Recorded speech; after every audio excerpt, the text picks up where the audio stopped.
શું તમને ખબર છે આજથી 150 વર્ષ પછી શ્રીનાથજી પોતે નાથદ્વારાથી વ્રજધામ પાછા જતા રહેશે અને આ સત્ય કોઈનાથી છુપાયેલું નથી, કેમ કે શ્રીનાથજી જાતે જ આ સત્યની પુષ્ટિ કરે છે। તો નાથદ્વારા નામ જ્યારે ઠાકોરજી અહીંયા આવ્યા ત્યારે પડ્યું।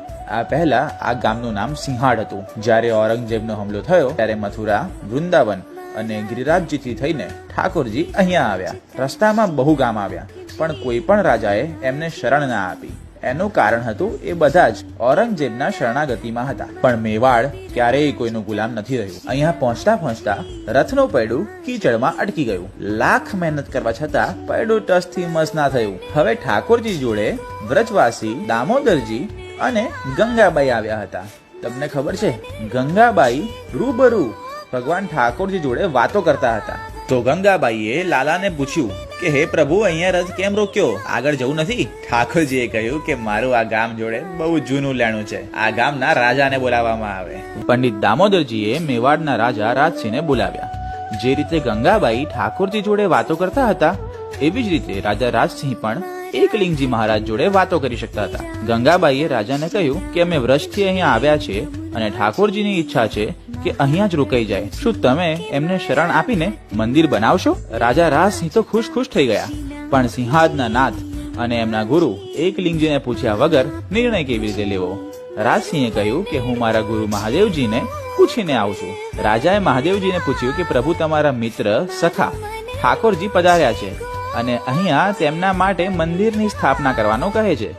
તો મહાદેવજીએ હસીને કહ્યું કે જો મેવાડની પ્રજા આના નખરા ઉઠાવી શકે તો જ લાલાને અહીંયા રહેવા દો, નહીં તો જવા દો, કેમ કે એ અલગ અલગ શ્રૃંગાર કરે છે, 8 વખતની ઝાંખીઓ લે છે અને નિત્ય નવો ભોગ પણ માંગે છે। ફરીને આ વાત ગંગાબાઈના કાનમાં પડી। એમણે ઠાકોરજીને કહ્યું કે તમારા મિત્ર તમારા માટે આવું કહે છે। ઠાકોરજીએ કહ્યું એ તો ભોળાનાથ છે, એમને કશું નથી જોઈતું, પણ મારા નખરા એ જાણે છે। હું મેવાડની જનતાને વચન આપું છું કે હું અહીંયાનું પાણી પણ નહીં પીવું।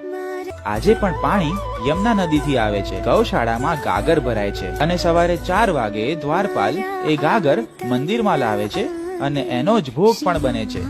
આપણે ધરાયેલો પ્રસાદ તો બહારથી જ વિતરણ કરી દેવામાં આવે છે। આપણે જોયું હતું કે ઠાકોરજી અહીંયા કોઈ કારણવશ આવ્યા છે, તો એ કારણ છે મીરાબાઈના ચચેરા બહેન અજબ કુંવર બાઈસા। એમના જોડે પાસાની રમતમાં ઠાકોરજી જાણી જોઈને હારી ગયા અને અજબ કુંવર બાઈસાને જીતાડ્યા।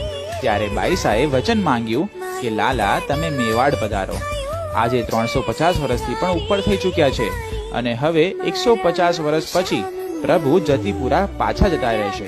આજે પણ નાથદ્વારામાં ગેટ નંબર 2 ની પાછળ એક રથ મૂકેલો છે, કાચમાં બંધ છે અને સુરક્ષિત રીતે છે, પણ જ્યારે સવારે પૂજારી કચરો સાફ કરે છે તો આજે પણ ત્યાં યમુના નદીની માટી લાગેલી જ હોય છે।